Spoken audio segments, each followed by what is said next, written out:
Hello बच्चों, कैसे हो आप लोग।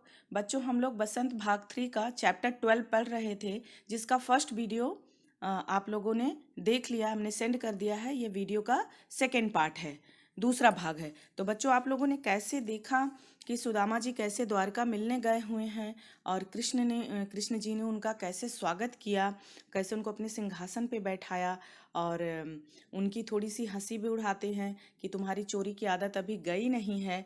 तुम जब वहाँ पे संदीपनी ऋषि के आश्रम में पढ़ते थे, तब भी पे तुमको माँ संदीपनी ने एक बार चना दिया था और तुमने उसको चोरी से खा लिया था। और आज भी भाभी ने मुझे वो अमृत रूपी चावल दिए हैं, तो तुम उसको छिपाते हो, उसको देते नहीं हो। लेकिन सुदामा को तो शर्म लगती है कि इतनी बड़ी राज्य की मालिक हैं ये, इतना सब कुछ है, तो मैं इनको कैसे ये दूं। तो अब उसके आगे की बात है बच्चों। अब क्या होता है कि सब इन दोनों लोगों का मिलना हो गया और कृष्ण अब सुदामा जाने के लिए घर तैयार हो जाते हैं कि कृष्ण अब हमें चलना चाहिए, और कृष्ण उनको विदाई करते हैं। पर द्वारका से कृष्ण ने सुदामा को खाली हाथ भेज दिया। सुदामा तो वहाँ पे कुछ पाने की आशा से, कुछ सहायता की आशा से आए थे, लेकिन कृष्ण ने सुदामा को खाली हाथ भेज भेज दिया। और रास्ते में जब सुदामा जा रहे थे तो कृष्ण की सारी बातें सोच सोच के वो खींच रहे थे और अपनी पत्नी पे भी क्रोधित हो रहे थे कि क्यों जो है उसने मुझे यहाँ पे जबरदस्ती भेजा, क्योंकि कृष्ण ने हमें तो कुछ दिया ही नहीं। और वे कृष्ण की चोरी की आदत पे भी सुदामा खींचते हैं। तो चलो आगे हम देख लेते हैं। वह पुलकिन वह उठी मलिन, वह आदर की बात, वह पटवनी गोपाल की कछु न जानी जात।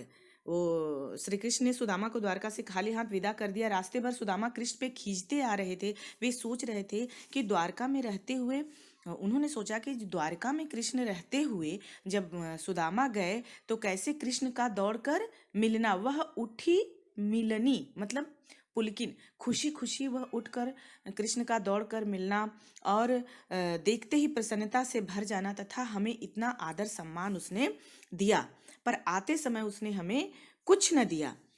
और वह पठवनी गोपाल की, गोपाल यहाँ श्री कृष्ण को कहा गया है बच्चों, कि श्री कृष्ण ने उसे पठवना का मतलब क्या, पठवनी का मतलब क्या होता है, उसे खाली हाथ वापस भेज दिया। कछु न जानी जात, उन्हें तो मेरी जात का भी ध्यान न रहा कि ब्राह्मण जाति मतलब बच्चों, जात का मतलब है जाति, कि सुदामा जो थे वो ब्राह्मण जाति के थे। तो वो ऐसा सोच रहे हैं कि उसको मेरी जात का भी ध्यान नहीं रहा कि ब्राह्मण को कभी खाली हाथ विदा नहीं करते हैं, ऐसा सुदामा सोचते हैं। घर घर कर ओढ़त फिरत तनक दही के काज। फिर सुदामा सोचते हैं कि अरे ये कृष्ण मुझे क्या देगा कोई चीज, क्योंकि वो तो घर घर जो है वो फिरता था, घर घर थोड़े थोड़े दही के लिए हाथ फैलाए। ओढ़त का मतलब होता है बच्चों हाथ फैलाए, घर घर थोड़ी से दही के लिए हाथ फैलाए वो फिरता रहता था, चोरी करता था। तो वो मुझे क्या देगा कोई चीज। कहाँ भयो जो अब भयो हरि को राज समाज। क्या हुआ जो अब यह द्वारका का राजा बन गया। हरि को राज समाज का मतलब क्या हो गया बच्चों, कि वो अब इतनी धन दौलत और द्वारका का राजा बन गया, अपार धन संपत्ति का मालिक बन गया। पर उसकी आदतें तो वही हैं, स्वभाव तो वही है जो पहले था तब था। कहाँ भयो जो अब भयो हरि को राज समाज। क्या हो गया अगर वो द्वारका का राजा बन गया है, तो स्वभाव तो उसका खुद वही है। जो खुद मांगा करता था वह दूसरे को कैसे कुछ दे सकता है। हौ आवत नाही होतो वाही पटियो तिल। हौ मतलब कि हम आना, आवत मतलब हम आना नहीं चाहते थे, नाही होता। वाही, वाही मतलब कौन है बच्चों, सुदामा की पत्नी। कि अब वे अपनी पत्नी पे नाराज होते हैं और कहते हैं कि मैं द्वारका आने वाला ही नहीं था, पर उसी ने मुझे बलपूर्वक, ठेली मतलब बलपूर्वक यहाँ पे मुझे भेजा। अब कहियो समुझाए के, अब कहियो मतलब अब चलकर कहूंगा कि बहु धन धरो सकेल। अब चलकर कहूंगा कि कृष्ण ने इतना सारा धन दिया है कि उसे तुम संभाल कर रखो, कि ये धन इधर और उधर न होने पाए। ऐसा बच्चों सुदामा रास्ते भर सोचते हुए आ रहे हैं। आगे देख लो। वैसो ही राज समाज बने गजबाज घने मन संभ्रम छायो। अब इसमें क्या है बेटा, कि इसमें सुदामा जो है अपने गांव लौट आए हैं, लेकिन लौटकर सुदामा अपने गांव में जब वापस आते हैं तो उनको अपना गांव एकदम द्वारका जैसा दिखता है, और वो देखकर आश्चर्यचकित हो जाते हैं। वे चकित होकर अपनी झोपड़ी, पहले तो उनकी घास फूस की झोपड़ी थी, उसके बारे में पूछते फिरते हैं।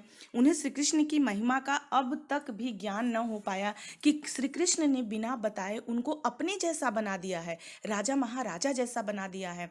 क्योंकि सुदामा की जो घास फूस की झोपड़ी थी वो राजमहल हो गई है। हाथी घोड़े चारों तरफ टहल रहे हैं, नौकर चाकर लगे हुए हैं, बच्चे सारे मिष्ठान और मेवा खा रहे हैं। ऐसा वहाँ पे हुआ है, लेकिन उन्हें अभी भी कृष्ण की महिमा का ज्ञान नहीं होता है। तो देखो इसमें वैसो ही राज समाज बने। वो क्या देखते हैं कि द्वारका से खाली हाथ लौटते समय सुदामा अपने गांव पहुंचे तो वो आश्चर्यचकित हो गए। उनकी झोपड़ी की जगह श्री कृष्ण ने राजमहल जैसा शानदार भवन बन चुका है। चारों ओर सब कुछ द्वारका जैसा, वैसो ही मतलब द्वारिका जैसा, राज समाज सब चारों ओर कुछ द्वारका जैसा दिखाई दे रहा है। जैसे गज बाजी, गज मतलब बच्चों घोड़ा, अरे गज मतलब हाथी, बाजी मतलब घोड़ा, कि जैसे हाथी घोड़े देखकर वे शंकित हो गए थे, वे अपना रास्ता भूलकर पुनः द्वारका तो नहीं आ गए। उनके मन में इन सुंदर भवनों को देखने का बार बार लोभ पैदा हो रहा है।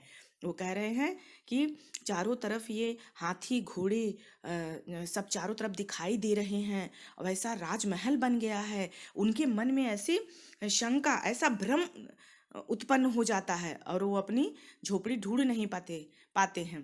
कैदो पर आयो कछु मार्ग भूली, वो कहते हैं कहीं मैं अपना मार्ग तो नहीं भूल गया हूँ, कि फैर के मैं अब द्वारका आयो, कि फिर से मैं अब द्वारका आ गया हूँ। भवन बिलोकबे को मन लोचन, और वहाँ पे भवन मतलब बेटा इतनी सुंदर सुंदर भवनों को देखकर लोचत मतलब देखकर सोचत ही सब गाँव मझायो। इतने सुंदर सुंदर बच्चों भवनों को देखने का बार बार उनके अंदर लोभ पैदा होता है कि जब वो द्वारका में थे तो कितने सुंदर भवन थे, पर ऐसा तो भवन अब उनके गांव में हो गया है। मन बार बार यही चाह रहा था कि इन सुंदर भवनों को बस यूं ही देखते रहें। पूछत पाण फिर सब सो पर झोपड़ी को कछु खोज न पायो, कि यही सब सोचते हुए गांव भर में अपनी झोपड़ी, वो पाणे मतलब बच्चों ये सुदामा जी के लिए कहा गया है, क्योंकि वो पांडे ब्राह्मण थे, तो उनके लिए पाणे शर्मा जी इस तरह से मिश्रा ऐसे टाइटल लगाते हैं। यह सब सोचते हुए गांव भर में सुदामा जी अपनी झोपड़ी खोजते फिरते हैं। वे अपनी झोपड़ी को खोज नहीं पा रहे हैं, पर झोपड़ी को कहूं खोज न पायो, पर वो अपनी झोपड़ी को ढूंढ नहीं पाते हैं। क्यों? क्योंकि उनका गांव, उनकी झोपड़ी राजमहल में परिवर्तित हो गई है। चारों तरफ जैसे द्वारका में हाथी घोड़े चारों तरफ थे, तो उनको ऐसा लगता है कि मैं भ्रम से कहीं मार्ग भूल करके मैं फिर से द्वारका में आ गया हूँ, जबकि ऐसा कुछ नहीं था। वो सब उनका घर जो था वो सब परिवर्तित हो गया था। कृष्ण ने उन्हें अनजाने में अपने समान बना दिया था, लेकिन कृष्ण की महिमा का ज्ञान उन्हें अभी हो नहीं पा रहा है।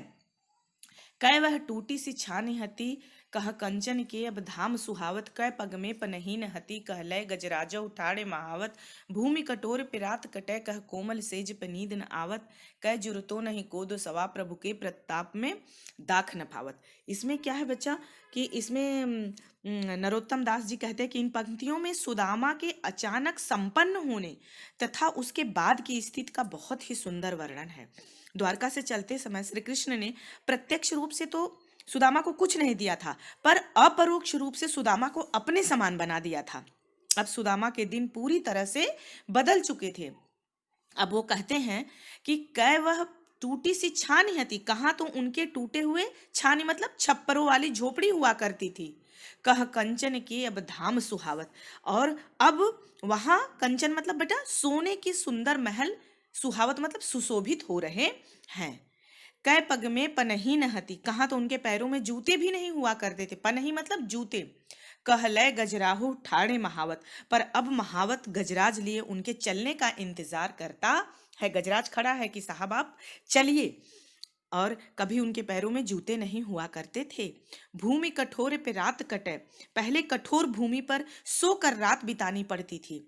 कठोर पे रात कटे, भूमि इतनी कठोर कि उनके बिछाने के लिए बिस्तर भी नहीं हुआ करते थे और उस पे रात बितानी पड़ती थी। और कह कोमल सेज पर नींद न आवत, पर अब तो मुलायम बिस्तरों पर भी नींद नहीं आती है। कै जुरतो नहीं कोदो सवा, प्रभु के प्रताप में दाख न भावत। पहले तो खाने के लिए बेटा उनको जो है कोदो जैसा मोटा घटिया किस्म का अनाज भी नहीं हुआ करता था। कई जरूरत ने कोदो सवा का मतलब है जो मोटा अनाज होता है, घटिया, जो सब लोग छानने बीनने के बाद अनाज को अच्छा वाला रख लेते हैं और मोटा वाला जानवरों को, चिड़िया को दे देते हैं।